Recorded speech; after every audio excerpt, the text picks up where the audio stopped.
At my granddaughter's 5th birthday party, my son-in-law snatched the quilt I'd spent 4 months making right out of her hands before she could even unfold it. He said, "We don't need your old lady crafts cluttering up this house. Take it back to whatever church sale you found it at."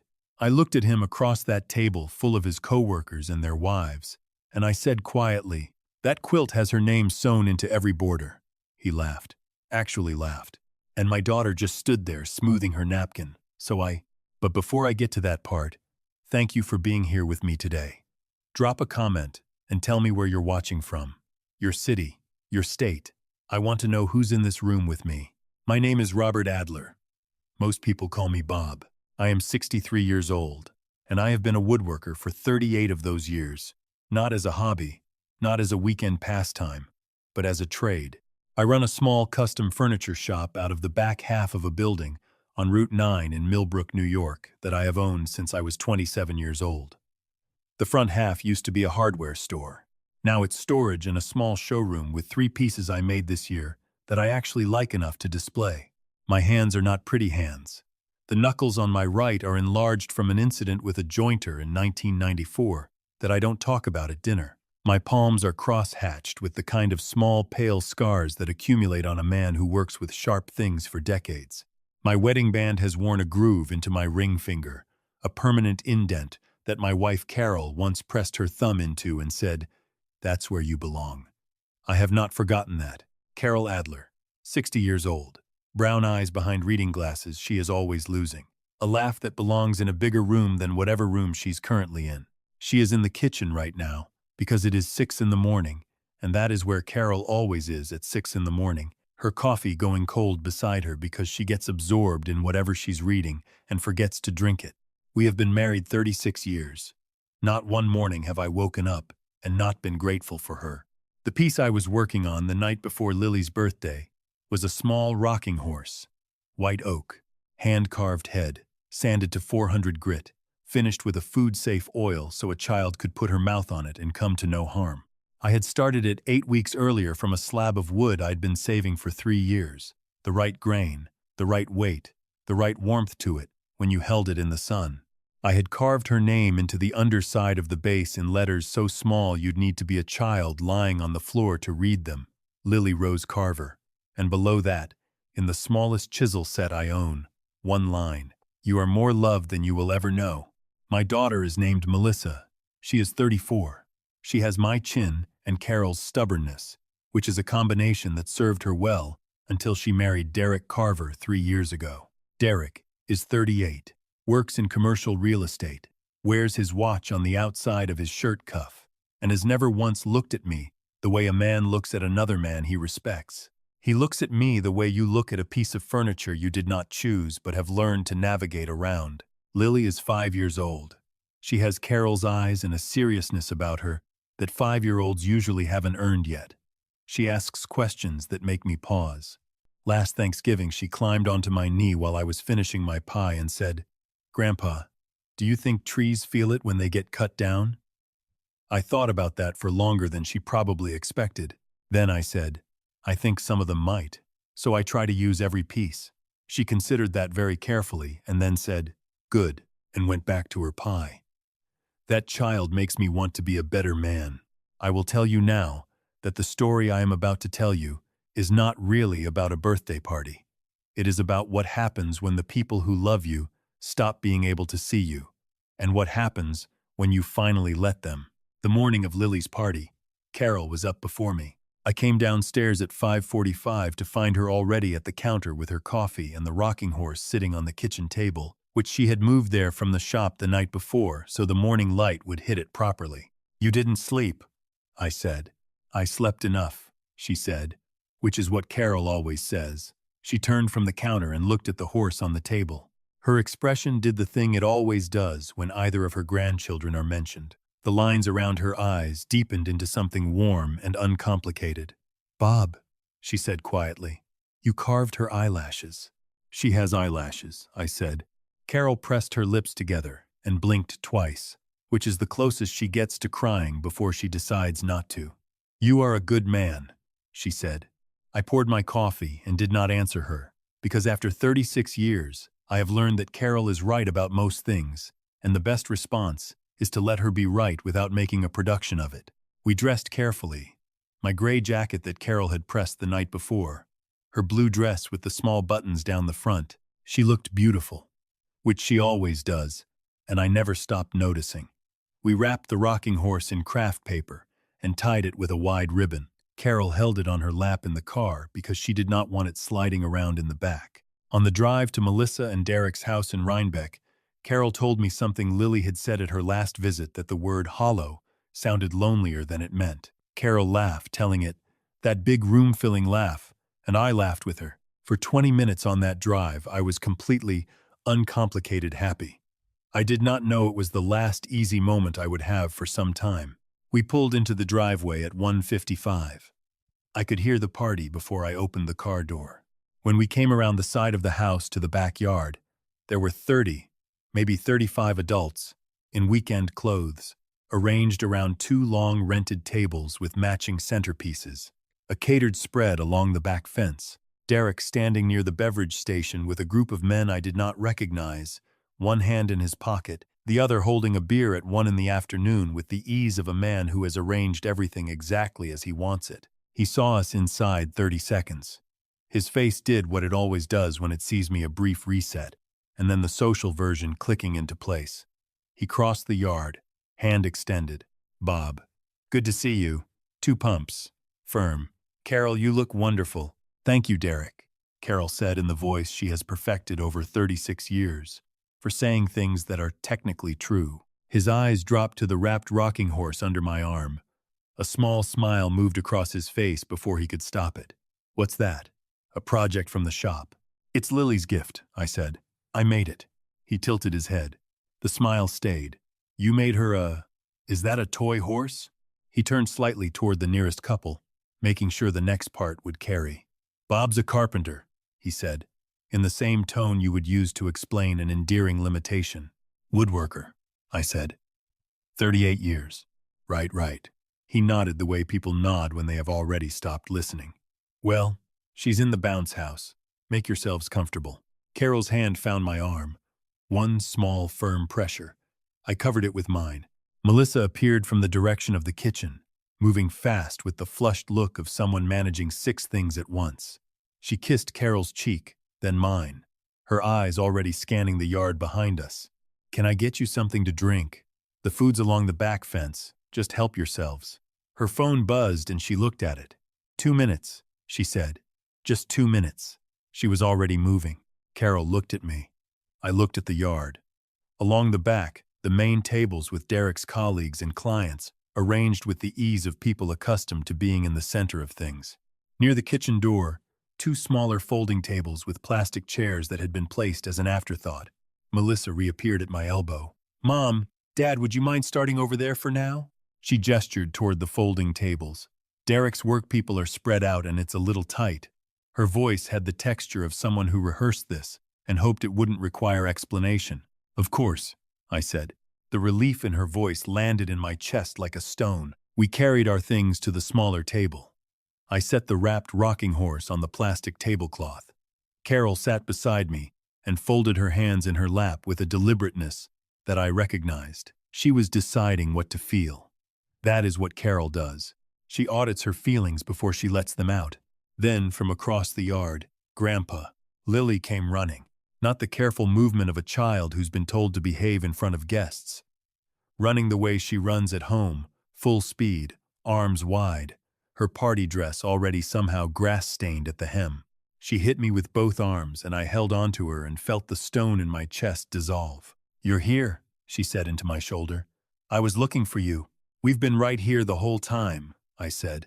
She pulled back and looked at the wrapped package on the table. Her eyes went wide with the specific brightness of a child who understands instinctively that something was made for her. Is that mine? That's yours, I said. She reached for it with both hands. That was the moment Derek arrived. He crossed the yard in 7 steps. I counted. He put his hand on Lily's shoulder before she could pull the ribbon. Lily, your friends are waiting for you at the bounce house. His voice was flat and carrying. I want to open Grandpa's present first. You can open presents later. Go. He turned her by the shoulder, not roughly, but not gently, and walked her away from our table. Lily looked back at me over her shoulder with an expression that was too old for her face. I stood up slowly. Derek, let her open it. She just got here. He turned, and something moved across his face that I had seen building for 3 years, the look of a man who has been waiting to say something and has finally decided the room is right. You know what, Bob? He kept his voice measured, but the nearest table had gone still. I've been patient. I've been real patient. But you walk in here every time like this is still your show, like your little hobby projects or something anyone actually needs. Derek, Melissa's voice came from behind him. She was moving toward us. He didn't look at her. His eyes stayed on mine. You make furniture in a barn. That's what you do. And that's fine. But don't come into my house and act like that makes you something. Don't stand there with your craft project and look at me like I owe you something. Derek, stop.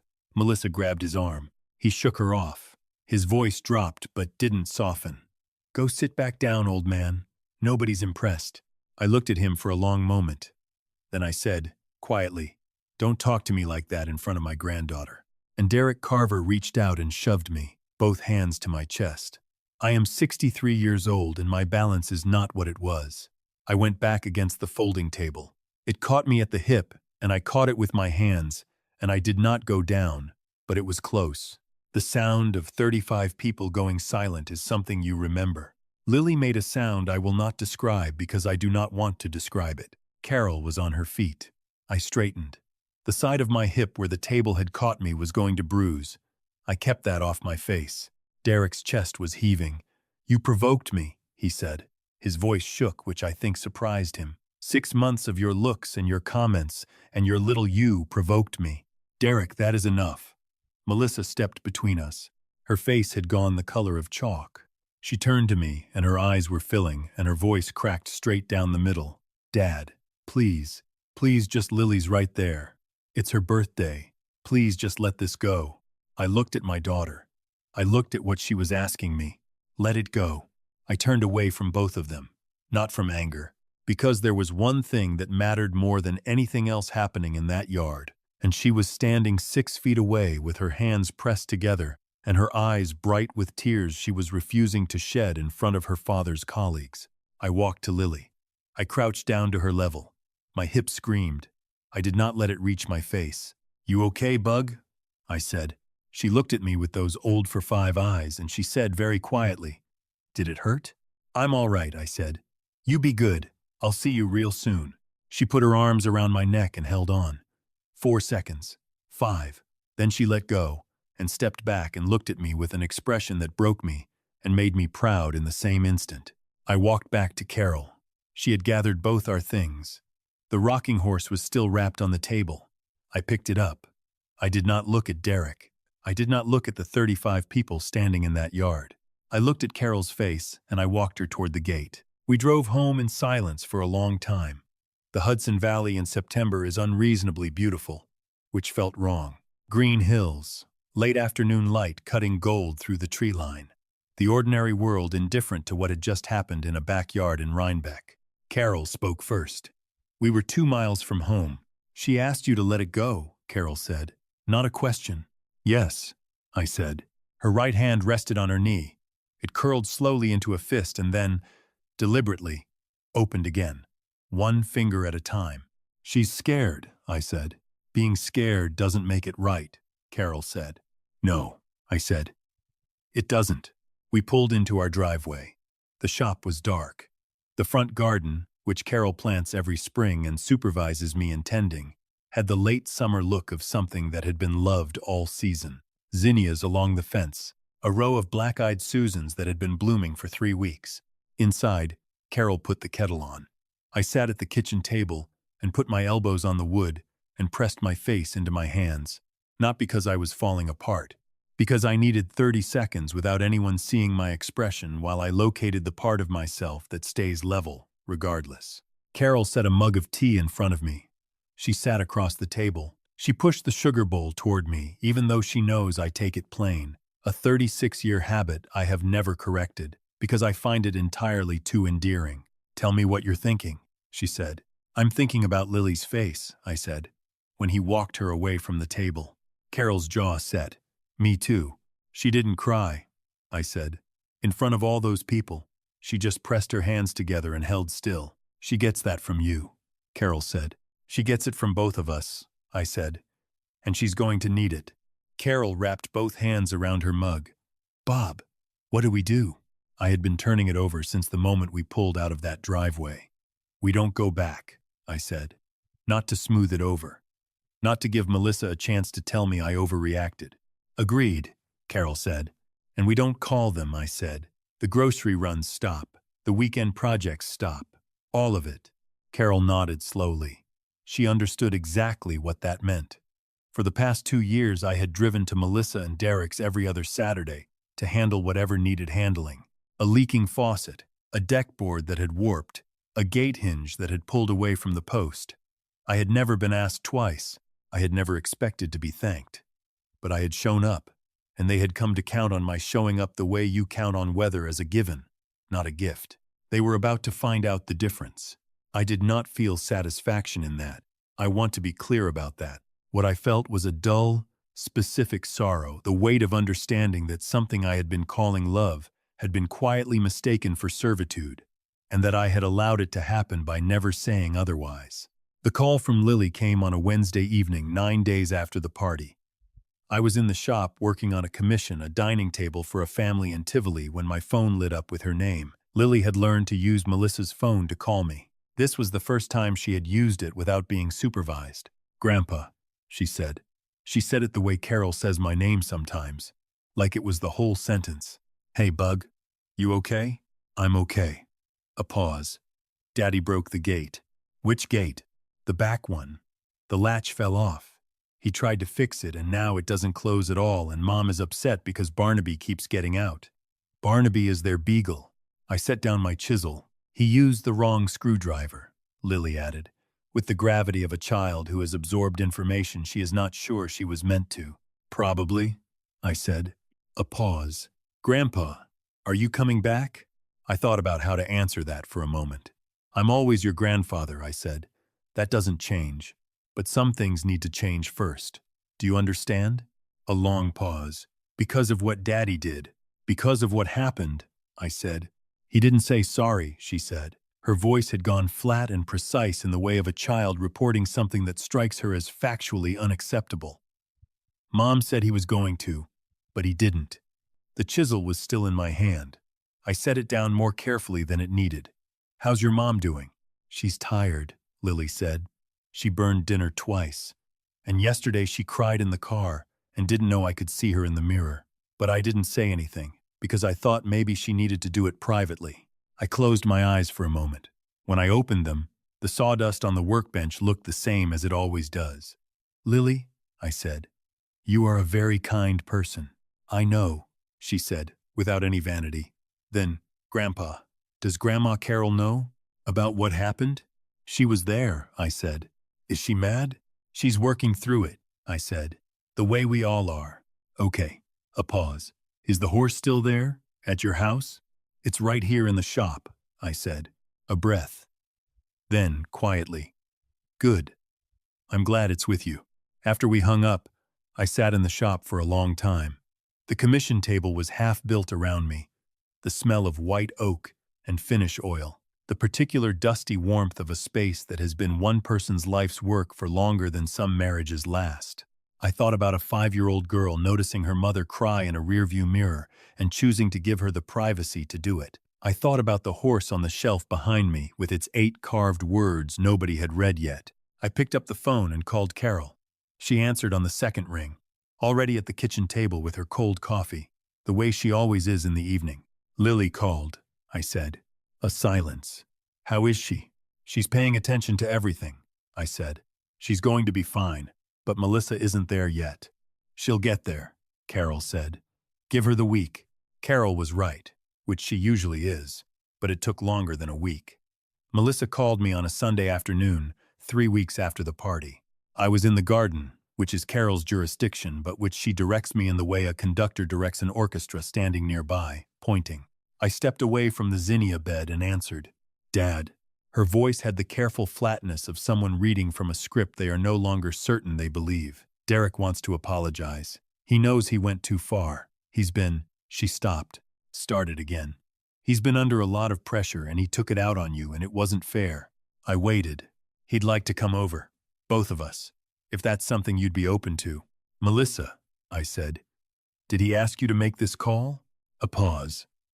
Then, quietly, yes. Why didn't he call himself? The pause this time was longer. He said it would go better coming from me. I sat down on the garden bench. A hummingbird was working the salvias at the far end of the fence, indifferent to the conversation. Let me ask you something, I said. What has the last 3 weeks been like, without me coming on Saturdays? Another silence. This one was different, the kind that has weight. Hard, she said finally. What specifically? Dad. Melissa, tell me. She breathed out through her nose. The deckboard cracked through. Derek tried to nail it and split it worse. Lily almost tripped on it. The car registration was in the glove box of your truck from last March, when you renewed it for me, and I didn't realize until I got pulled over. And Derek's mother came to visit and I had to order all the food because I didn't. She stopped. I didn't realize you'd been stocking the refrigerator before family came. I said nothing. I didn't realize a lot of things, she said. Her voice dropped. How much you were doing, how often you were here. Her voice pulled tight. I thought it was just what you did. I didn't think about what it cost you. It didn't cost me money, I said. I did it because I wanted to be there. I know, but I didn't want to be shoved into a table at my granddaughter's birthday party, I said. And I didn't want my daughter to ask me to let it go. The silence after that was the longest one. I know, she said. Her voice cracked down the middle. Dad, I know. I'm sorry. Not a quick sorry. The real kind. I know you are, I said. Are you coming back? After I talked to Derek, I said. Me and him. Just the two of us. She agreed. Derek came to the shop on a Tuesday evening. I will not pretend it was comfortable. He came in with his jacket still on and his hands in his pockets, and he stood in the center of the shop looking at the commission table and the tools on the wall and the rocking horse on the shelf, and I watched something move across his face that was not what I expected. It was closer to bewilderment. The expression of a man who has walked into a room and understood that he fundamentally misread what it contained. You made all this, he said. Not a compliment, just an accounting. 38 years, I said. He looked at the rocking horse, at Lily's name on the box beside it. He was quiet for a moment. Then he sat down on the customer stool and looked at his hands. I don't know how to do this, he said. Say what's true, I said. He was quiet for a long time. Then, I've been embarrassed by you. His voice was low. Not by what you do, by how much you do. Every time you showed up to fix something or drive somewhere or bring something, it felt like a reminder that I wasn't doing it. And instead of dealing with that like a grown man, I turned it into something being wrong with you. He looked up. I was wrong, he said. What I said at the party was wrong. Putting my hands on you was wrong. And asking Melissa to call instead of calling you myself is... He pressed his jaw tight. That was wrong too. I looked at my son-in-law for a long moment. He was not comfortable saying this. Good men usually aren't comfortable admitting things like this. That discomfort was the part I chose to trust. Derek, I said, I'm not your competition. I never was. He looked at the table. I know that now. What you saw as me taking over, I said, was me trying to be useful to my daughter and present for my granddaughter. That's it. That's the whole thing. He nodded once, slowly. The next time something needs fixing, I said, you tell me. We do it together. I'll show you what I know. You're not too old to learn something, and I'm not too set in my ways to teach it. He looked at me with the expression of a man who did not expect to hear that. Why would you do that? Because you're Lily's father, I said. That's reason enough. He didn't say anything for a moment. Then he reached out his hand. I shook it. The evening we brought the rocking horse to Lily was a Friday. We drove to Rhinebeck in the early fall dark, Carol holding the wrapped horse on her lap exactly as she had the first time. But this time the silence in the car was a different kind. Easier. The kind that has come through something and arrived somewhere. Lily answered the door before Melissa could. She had been watching from the front window. She had known we were coming, and she had stationed herself at that window. and she was in her socks, and her hair was still in the morning braid she hadn't let anyone take out. "Grandpa," she said. Whole sentence. I crouched down on her front step. My hip, finally fully healed, did not complain. "Hey, Bug." Her eyes went to the wrapped package in Carol's arms, then back to me, then back to the package. "That's yours," I said. "It always was." She sat down on the front step right there, in her socks, on the porch in September, and she pulled the craft paper away with the focused care she brings to everything that matters to her. She lifted the rocking horse out and held it in both hands and turned it in the porch light. She ran her thumb along the mane, the carved eyelashes, the lettering on the base. She tipped it up to read the underside. Her lips moved. She looked up at me. "You are more loved than you will ever know," she said. "That's my whole wish for you," I said, in one sentence. She set the horse down carefully on the step beside her. Then she put both arms around my neck and held on with the full, uncalculated commitment of a child who has not yet learned to edit what she feels. I held her and felt something release in my chest that had been held tight since September. Over her shoulder, I looked at Carol. She was standing on the path with the porch light catching the silver in her hair, watching us with an expression she wasn't trying to manage. For Carol, an unmanaged expression is the truest thing I know. Melissa stood in the doorway. She looked at her daughter, and at me, and at Carol, and then she looked at Derek, who had come up behind her and was watching the front step with the face of a man who is understanding something it took him too long to understand. He looked at me. I nodded once. He nodded back. "The horse lives in Lily's room now, on the shelf above her bed. She sends me phone pictures of it regularly, the horse in different positions. The horse wearing one of her doll's hats. The horse facing the window because, she told me, it probably likes to look outside. Melissa calls on Tuesdays now. Not always for anything specific, just to call." Derek came to the shop on a Saturday in October. He didn't say much at first. He just stood near the workbench and watched. Then he asked if he could try the sander. I handed it to him and showed him the pressure and the direction. He was terrible at it. I told him so. He laughed, actually laughed, and tried again. "There is something I have learned at 63 that I wish someone had told me at 40. The people who love you are not always able to see you clearly. Sometimes, the closer they are, the harder the seeing gets. That is not an excuse for cruelty, but it is a reason to stay at the table, not indefinitely, not without cost, but to stay. I spent 2 years being useful and invisible in equal measure. I told myself that was just what fathers did, what grandfathers did. And then I got pushed into a folding table at a child's birthday party, and my daughter asked me to pretend it was nothing, and I understood that invisible has a price the same as everything else. If you are carrying someone's life right now and doing it quietly and calling it love, it is love. But love does not require you to disappear inside it. You are allowed to be seen. You are allowed to say, "This is what I give, and here is what it costs me, and here is what I need in return." God gave you a voice for exactly that purpose. This is not a story about revenge. It is a story about a man who finally decided his dignity was worth the same care he had always given everyone else's, and about a 5-year-old girl who read 8 words off the bottom of a rocking horse and understood them completely. The horse is still on that shelf. Every time I pick Lily up on Saturday mornings now, she points to it when I come to her door. "It's still there, Grandpa," she always says. "Good," I always say. "That's where it belongs." If something in this story stayed with you, I'd like to hear about it. Leave a comment below and tell me where you're watching from. I read every one. Share this with someone who needs to hear it today. And if you haven't subscribed yet, this would be a good time. Thank you for staying with me until the end. It means more than you know.